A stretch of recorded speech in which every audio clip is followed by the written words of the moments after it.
पास में एक विशाल धरना किया जा रहा है, जहां पर आपको बता दें कि 15 साल से अधिक हो गए जो ठेके पर काम कर रहे थे दिल्ली सरकार के अंदर या फिर केंद्र सरकार के अंदर, उनको परमानेंट नहीं किया गया है और 3 महीने से अधिक हो गए लोगों की सैलरी नहीं मिली है। यहाँ पर लोग धरने पर हैं, अनिश्चितकालीन धरना चल रहा है।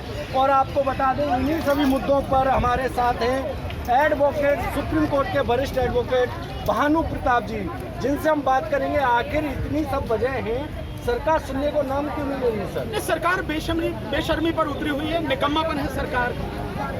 कोई भी इंसान, एक बिल्कुल साधारण व्यक्ति भी बोले, अगर उसको उसकी मजदूरी नहीं दी जाएगी और आप काम करा रहे हैं, ये अपने आप में अन्याय है। दूसरा, एक बार सोचिए आप कि 3-3 महीने तक आप सैलरी नहीं दे रहे, कैसे घर चल रहा होगा इनका?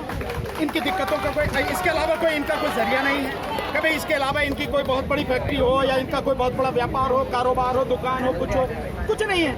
ये इसी जो नौकरी है उसी पर निर्भर है। और ये आज से नहीं, ये 15-15, 20-20 साल से लगातार काम कर रहे हैं, लेकिन ये परमानेंट नहीं। सो आप इनको आज भी डेली बेसिस पे लिए हुए हैं। जो काम इनसे लेते हैं वही काम नियमित हुआ व्यक्ति, परमानेंट हुआ व्यक्ति, उसे 70,000, 80,000 इतने पैसे मिलते हैं और उसी काम के इन्हें मात्र 15-16 हज़ार रुपये मिलते हैं। सरकार के पास पैसे नहीं है, पर सरकार के लिए पैसे, सरकार के पास हर चीज के लिए पैसे हैं। सरकार के पास अपनी अय्याशियों के लिए सारे पैसे हैं। सरकार को जो भी कुछ करना हो उसके लिए सब पैसे हैं, लेकिन मजदूर को उसकी मजदूरी देने के लिए पैसे नहीं है। इसीलिए तो मैं कह रहा हूँ कि निकम्मापन है सरकारों का, ये अन्याय है, इससे ज्यादा और कुछ होगा नहीं। तो अब 3 महीने से तनख्वाह नहीं दे रहे हैं, आप इन्हें परमानेंट नहीं कर रहे हैं। हमारा संविधान कहता है, बाकायदा राज्य के नीति निर्देशक सिद्धांत जो उनमें लिखा हुआ है कि समान काम का समान वेतन मिलेगा, तो आप समान काम का समान वेतन नहीं दे रहे, वो भी 3 महीने से नहीं दे रहे। एक महिला ऐसी है, आप ये देखिए जो खड़ी हैं, इनको 8 महीने से नहीं मिला वो वेतन। ये स्थिति है, तो क्या है अन्याय?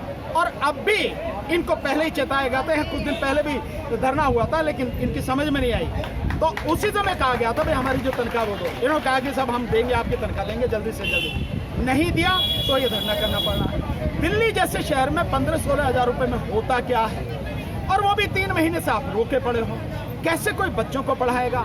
दवाई की जरूरत तो दो, कैसे? क्योंकि तुम तो कोई फैसिलिटी देते नहीं हो भाई। जैसे जो काम ये करते हैं, इनमें जो लोग हैं, मैक्सिमम लोग जो लोग हैं वो नर्सिंग ऑर्डरली हैं, यानी दिल्ली गवर्नमेंट की जो 6 वो हैं डिस्पेंसरी है, उनमें ये काम करते हैं। 600 के लगभग ये टोटल लोग हैं। तो इनको जो सरकारी कर्मचारी को मिलते हैं सुविधाएं, मेडिकल फैसिलिटी मिलती हैं और जितनी भी फैसिलिटी मिलती है, वो इनमें से इनको किसी को नहीं है। तो अगर बीमार पड़ जाएगा तो कहाँ जाएगा, कैसे दिखाएगा? बच्चों की शिक्षा कैसे होगी? और चीज कितना पैसा देश के प्रधानमंत्री का चेहरा दिखता रहे, इसके लिए एक दिन में 46 करोड़ रुपए खर्च हो रहा है, एक दिन में। और केवल यही नहीं, मोदी सरकार ने जितनी भी स्कीम लॉन्च की हैं, जितने भी प्रोग्राम लॉन्च किए हैं, उनमें से जो पैसा उसके लिए जाता है, उस पैसे में से 40% केवल प्रचार पे खर्च होता है।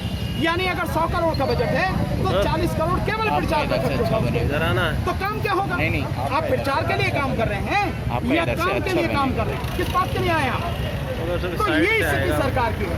तो मजदूरों को उनका हक मिलना चाहिए। जीवन का एक सिद्धांत सीधा सा ये है कि मजदूर को उसकी मजदूरी, उसका पसीना सूखने से पहले मिल जानी चाहिए, ये सिद्धांत है। लेकिन यहाँ 3-3 महीने नहीं रहे, इसलिए ये लोग आंदोलन कर रहे हैं।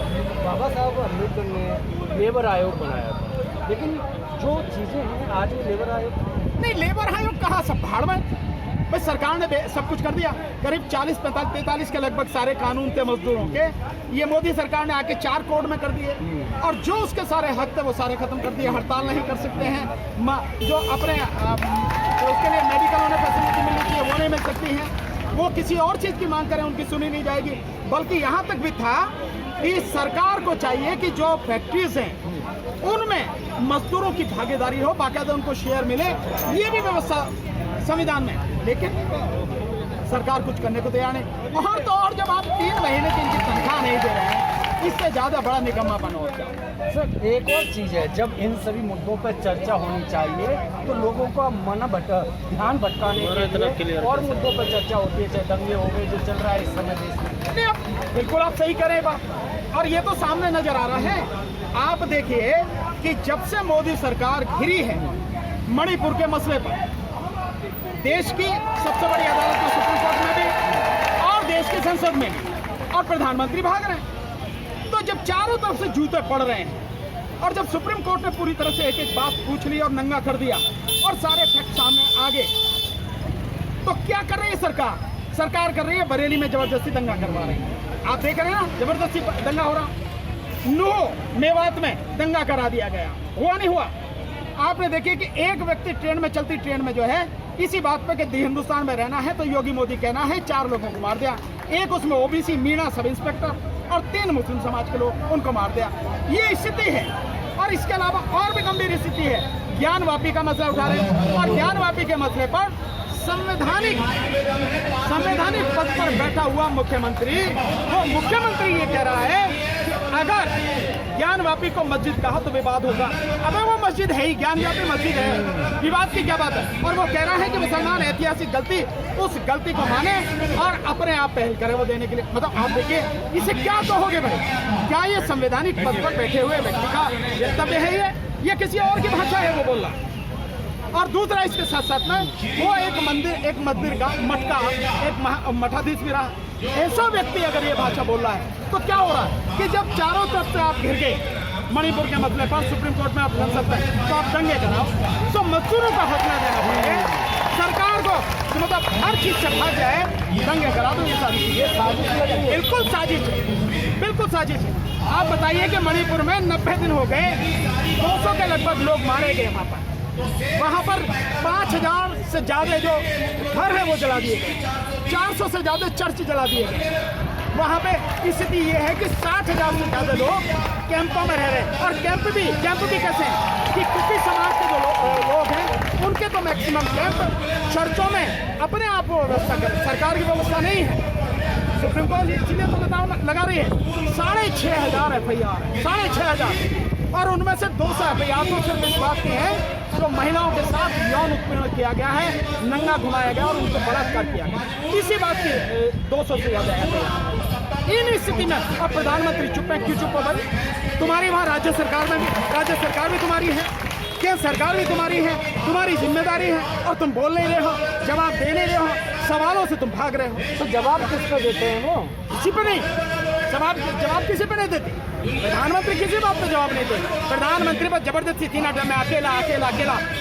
अबे अकेला क्या है भाई? प्रधानमंत्री है तो तेरे हाथ में सारी पावर, करता क्यों नहीं?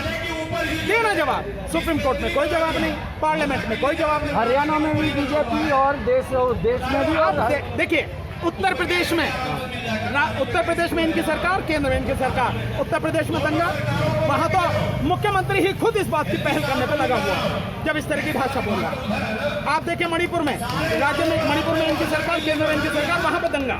आप देखिए हरियाणा में इनकी सरकार राज्य में और केंद्र में इनकी सरकार, वहां पर दंगा।